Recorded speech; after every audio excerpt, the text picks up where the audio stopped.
Ooh. So I'm talking about you at TwitchCon. Good one.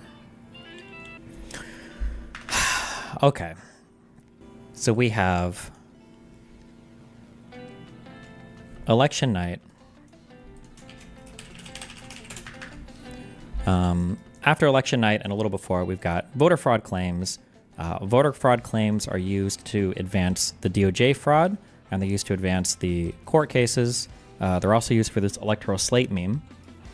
And they're used to get state legislatures to retract their votes, as well as these two. The next stage of this is trying to get the state legislatures to retract their votes, pressuring the public, ratcheting up the public, and then using the electoral slate fraud plus the state legislature thing to challenge the certification in Congress, or get Mike Pence to toss to decertify the election. Okay, the way that I think I want to tell this is I have a thesis for what I'm setting out to prove, and I think I'm trying to do this. I want to have this like as a story structure. So what I'm trying to do is I'm trying to bounce between a few different storylines, and I'm trying to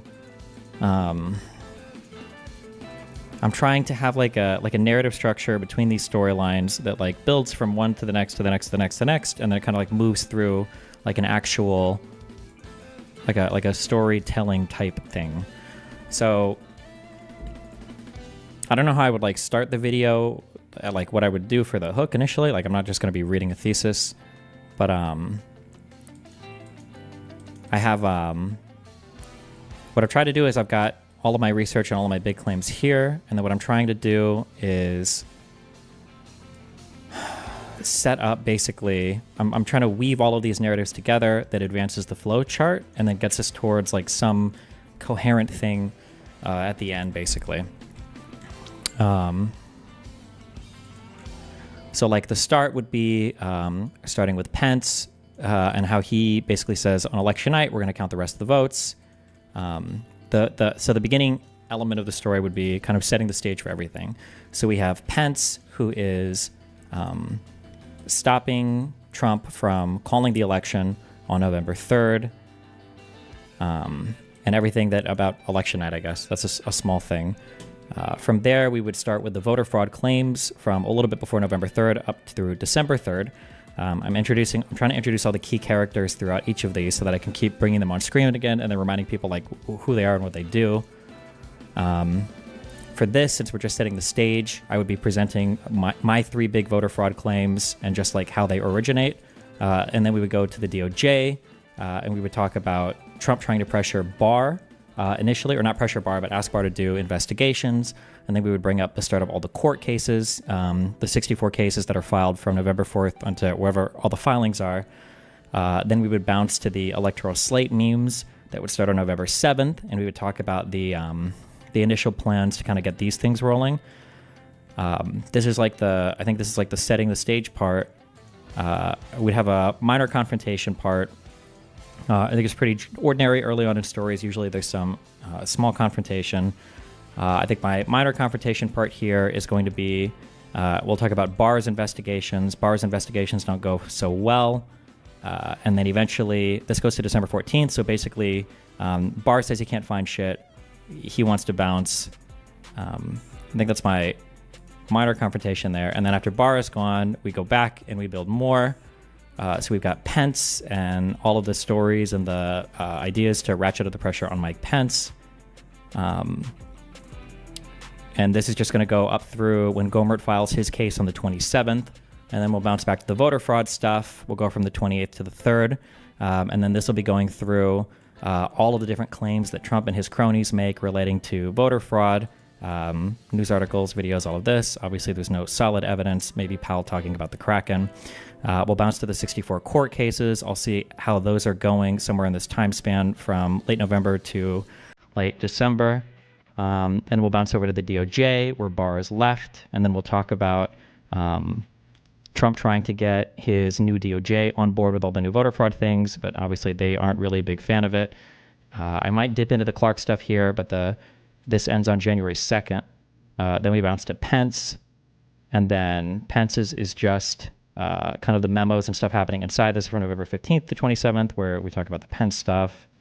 And then from there, I move to big confrontations, voter fraud stuff getting shot down by in-admin people or other people of high repute. Court cases, I believe most of the court cases have failed at this point.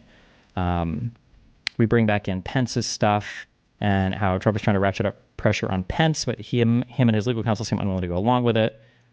Then we do the big DOJ meeting on January 3rd and the explosion there. Then we come back and we do Pence's huge meeting on the 4th, and then how everything fails there. And then all of this leads us to, I think the day of would be January 6th. And then by the day of January 6th, the only thing that we have functional at that point, I think, is Pence and possibly congressmen challenging the certification of Congress, and then maybe public pressure because the DOJ fraud failed, all the court cases failed, the voter fraud claims didn't really accomplish anything, state legislatures didn't retract their votes. So you basically have these three things working in tandem to try to do this. The public pressure succeeds a little bit in delaying it. The challenging of the certification didn't go like they wanted it to. Pence didn't stop the certification of the election, so then it kind of fails from there, and then it'll just be an aftermath for where do things end, I think. It's John Eastman, not Mike Eastman. Oh, John Eastman, whatever.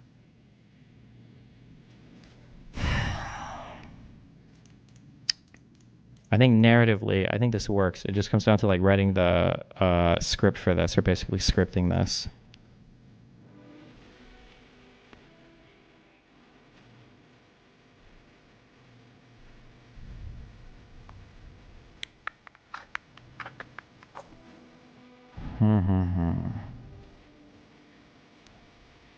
I feel like I need to just write this out or write more out. I'm trying to think if I were to focus group.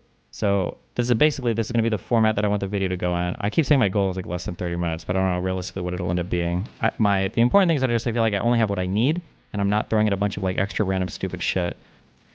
I'm trying to think of what I need.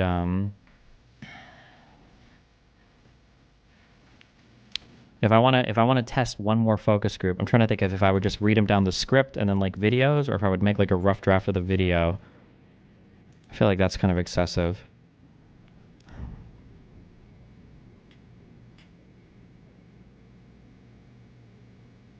Don't limit the timing. I believe each of these sections, unless there's a ton of video age, should probably be 10 to 15 minutes.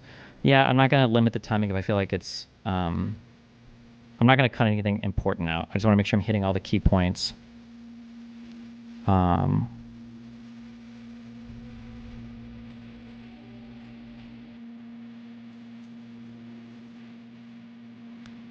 Yeah.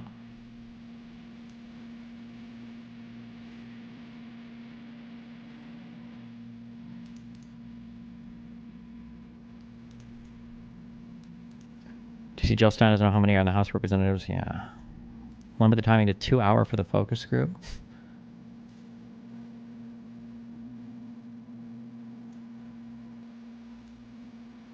I feel like at each section you should bring up the key arguments people make against this stuff and refute them. I'm not going to waste my time with that. I don't think it's worth bringing those up. All of them are retarded. And I think if you know any of the story, then I think that I don't have time to debunk every retarded fucking thing somebody says about something. I could do separate videos on that if we wanted to, but there's no room for any of that bullshit besides if you know all the facts and all the story.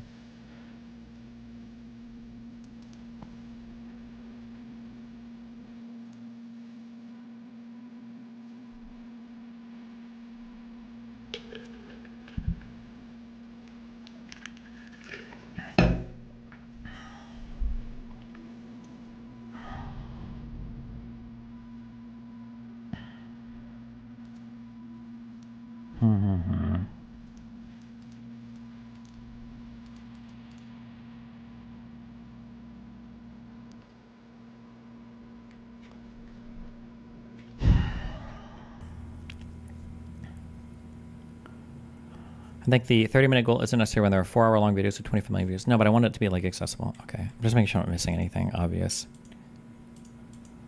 I don't think I am. I think I have to write the script offline though. Fuck. There's no way I'm writing the script for this while streaming. I'm gonna kill myself.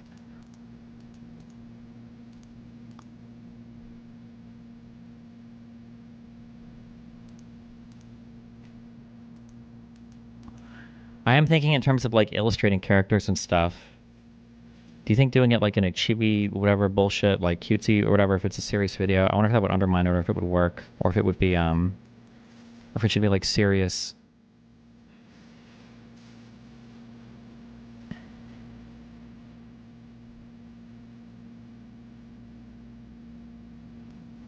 Lamino's style has a good tone.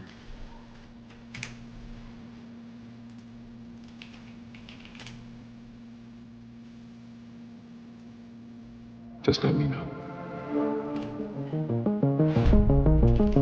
Right outside the United States Capitol lies the headquarters of the Central Intelligence. I don't think he does any animated characters for any of his things.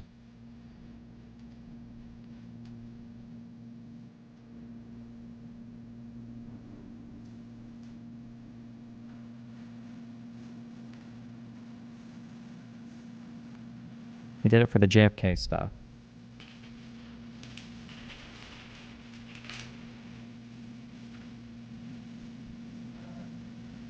Presidential ensign. Did he? Seems like he has portraits for everybody.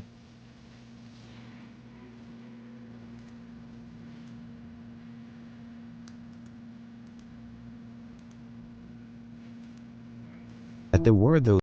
These cartridges, this one and this one, looks like they are further. He has voice actors for this. There is no original testimony that's actually being narrated, right? Like people that are actually speaking. It's all actors he's hired to do this. Says about a shot or even the number of shots. Glanced up at the book.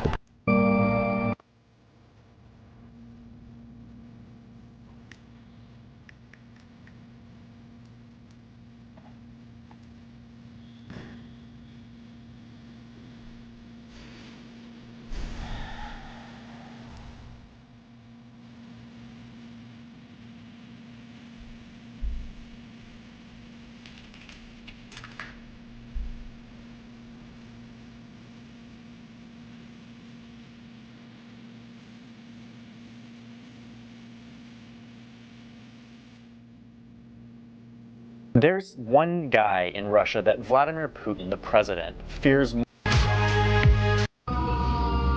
Scientists during the Cold War. Important question, which is who is people? And if this makes these long videos, deep, compelling evidence that shows just how bad this situation is, just how in bed the government is with these rich billionaires, but always peppered with a good amount of this. Guy to keep that indeed they were the ones behind.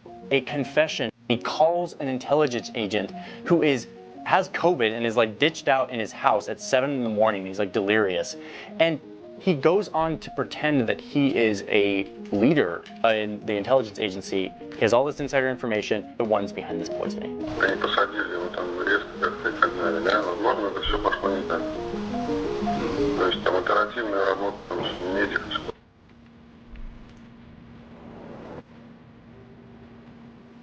Montego was known to have recently been the oldest of the bunch, enjoyed confiding in his friends, however was known to lack basic common sense. And conversation ensued surrounding sports in the name of bears, where they loaded up on a hostess cherry pie, a lemon pie.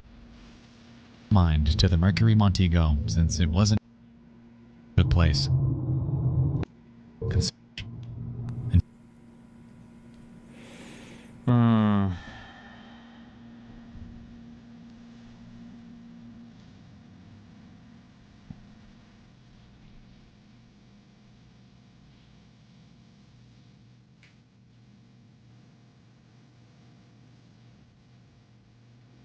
By the end of this, okay, hold on. Let me just list this out so I can in my brain. By the end of this, people that we absolutely, that I think are important to tell this story, to make sure they're included in at least one section of this.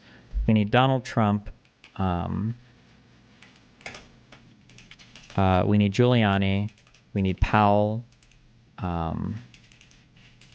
Definitely need Clark. I'm thinking of the bad guys. Definitely need Chesbro. Definitely need Eastman.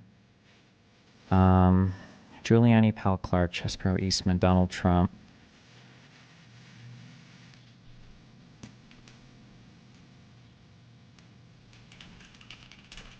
On the other side, we've got Pence.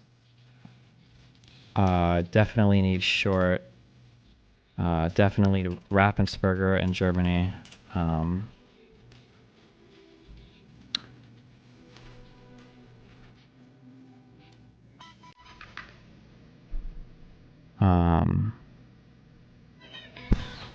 Short. What was the other guy's name? Was it Anthony? Wait. No, Jacob. Short and Jacob, Ravensburger in Germany, all the White House guys. So Hirschman, Cipollone. Do we really need these guys? They're good for one section. Engel. Cipollone, Engel, Hirschman. We definitely need Barr. Who else? Was there one more White House lawyer guy? Cipollone, Steve Engel. Oh, we need the Rosen and Donahue.